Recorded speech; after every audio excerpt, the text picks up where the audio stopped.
Hey, Debbie, I'm ready anytime.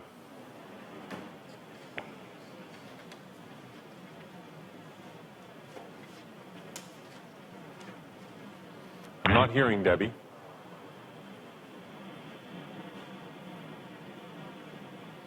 Sure, no problem.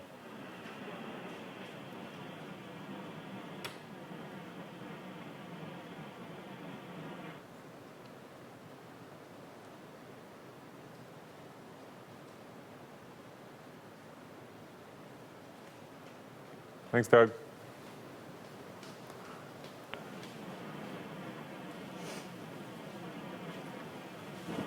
Debbie, can you hear me? This is Dan.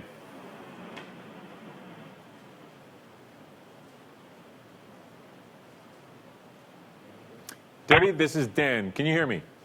Barely. It's still staticky. Okay, so I hear you now, but apparently I'm staticky for you.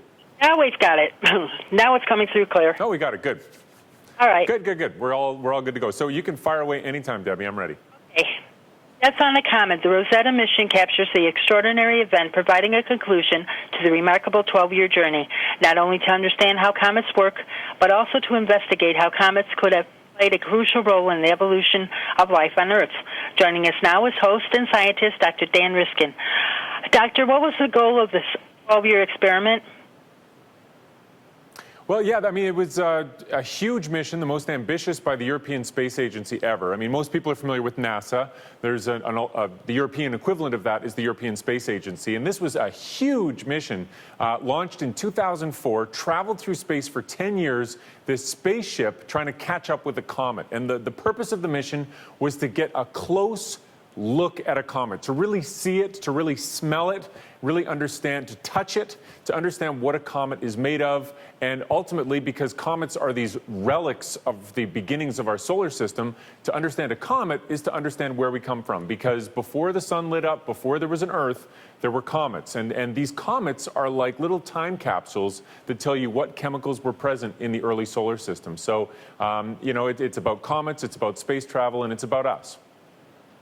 What do we learn about comets in the process?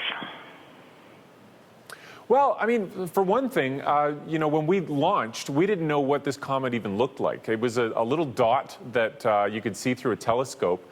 And as they approached, you know, they sort of figured it would probably look like a potato. I don't know. And then they got there, and it looked like a rubber duck. It was the craziest thing. And it turns out that it was actually two comets that had come together and bridged. And that was something nobody expected. And it also presented a whole bunch of challenges for how you go into orbit around that, because it doesn't have a nice round ball with a center of mass at the middle. It's got two centers of mass that are kind of separated, and they pull on you independently. So it made it very tricky for the mission. And I think that on the one hand, that made it harder, and the scientists were sort of banging their heads. And on the other hand, they were saying, this is fantastic. We love a good challenge, and we love to be surprised by what we find.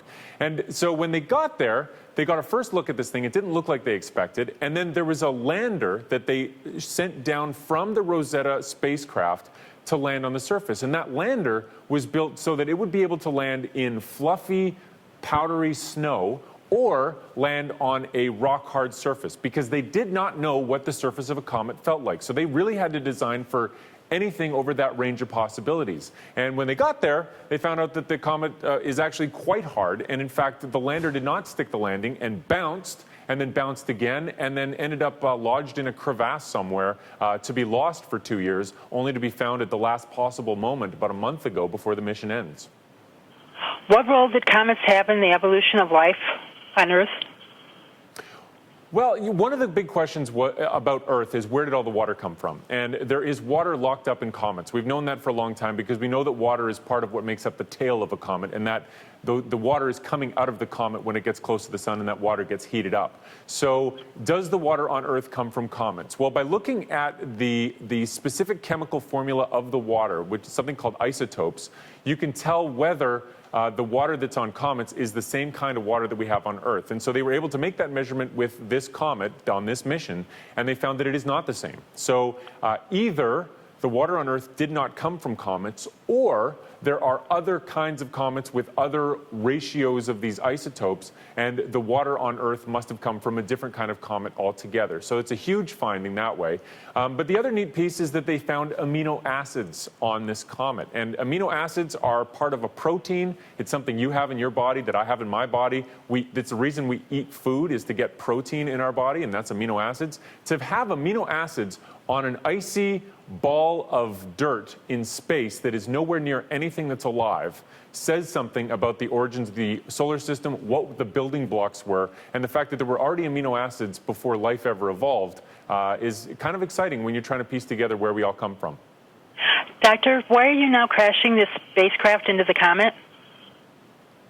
Well, the plan is to get as much data out of this comet as possible. And the spacecraft is orbiting the comet, and the comet is in an orbit around the sun. Now, comets get close to the sun and then go way off into space, and then get close to the sun and go way off into space.